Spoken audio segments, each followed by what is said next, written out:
Hi friends, Ayyanar துணையில் அடுத்து என்ன நடக்க போகுது அப்படிங்கிறத பார்க்கலாம். வாங்க வீடியோக்குள்ளே போகலாம்.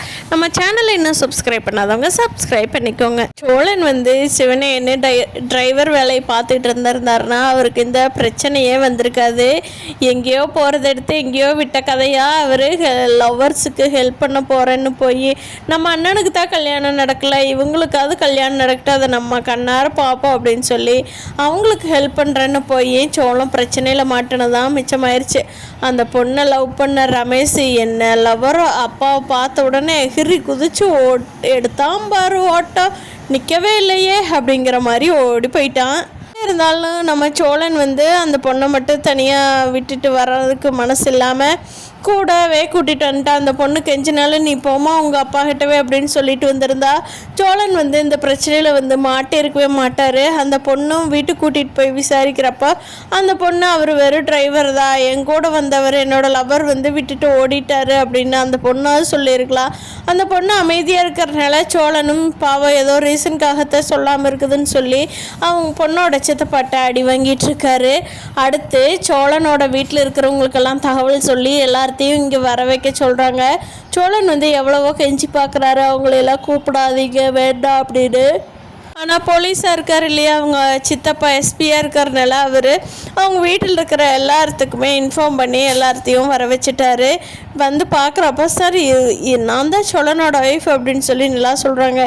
என்னம்மா இவ்வளோ அழகான ஒரு பொண்டாட்டி இருக்கிற, அப்புறையாம்மா இவன் ஏன் பொண்ணு இழுத்துக்கிட்டு ஓட பார்த்தா, பார்த்துக்கோமா காலை எப்படி போகுதுன்னு ஏமாந்து இப்படியே இருக்காத அப்படிங்கிறாங்க போலீஸு. அதுக்கு சோழன் சொல்ல வர்றாரு, சார் நான் அந்த பொண்ணை கூட்டிகிட்டு போகவே இல்லை, நான் அவங்களா தான் என் காருக்கு வந்தாங்க, நான் அப்படின்னு சொல்கிறாரு.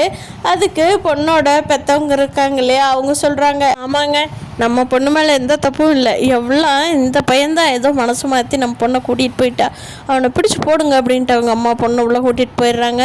அப்போ சோழன் சொல்கிறாரு, என்னங்க நடந்த உண்மையை சொல்லுங்கள், என்னை விட்டுட்டு இப்படி போகாதீங்க அப்படின்னு. அதனால் அந்த பொண்ணை அழுதுகிட்டே திரும்பி பார்த்துக்கிட்டே எதுவுமே ஒரு வார்த்தை கூட பேசாமல் வீட்டுக்குள்ளே போயிடுது. சோழன் எல்லா பக்கமுமே தகவல் சொல்லிட்டோம், உங்கள் வீட்டில் இல்லை எல்லாத்தையும் வர சொல்லுங்க அப்படின்னு சொன்னது ரொம்ப மனசு கஷ்டமாக போச்சு. ஏன்னா இப்போ தான் நான் சேரனோட கல்யாணம் நின்று வீட்டுக்கு போயிருக்கிறாங்க.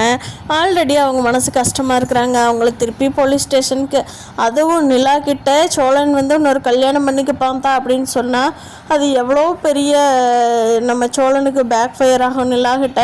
இப்போ தான் நிலா உங்கள் வீட்டு விட்டு போக மாட்டேன்னு சொல்லி சத்தியம் பண்ணின நேரத்தில் இப்படி ஒரு பிரச்சனை வந்தால் சோழன் எப்படித்தான் சமாளிக்கிறது, ஐயோ இந்த பொண்ணு ஏன் இப்படி பேசாமல் போகுதுன்னு தெரியலையே அப்படின்னு சொல்லி யோசனை பண்ணிகிட்ருக்கிறாரு. அப்புறம் அவங்க வீட்டிலேருந்து எல்லாருமே வந்துடுறாங்க. என்னாச்சு சோழன் நிலா சத்தம் போடுறாங்க.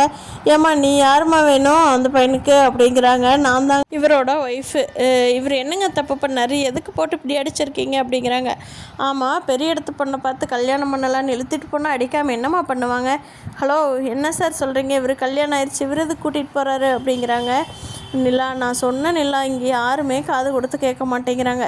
இந்த பொண்ணு லவ் பண்ணினது வேற ஒரு பையனை, அந்த பையன் இவங்க அப்பா வெளியே பார்த்த உடனே காம்பவுண்ட் செவரு எகிரி குதிச்சுட்டு ஓடி போயிட்டா நிலா.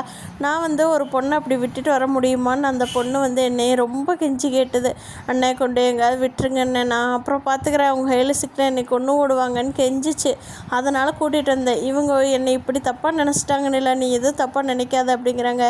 எனக்கு உங்களை பற்றி தெரியும் சோழன், நீங்கள் போய் பேசிங்க, ஆனால் இந்த அளவுக்கெல்லாம் போக மாட்டேங்க அப்படின்னு சொல்லி நிலா ஒரு வழியாக பேசி சம்மதம் வாங்கி போலீஸ் ஸ்டேஷன்லேருந்து சோழனை வீட்டுக்கு கூட்டிகிட்டு போகிறாங்க.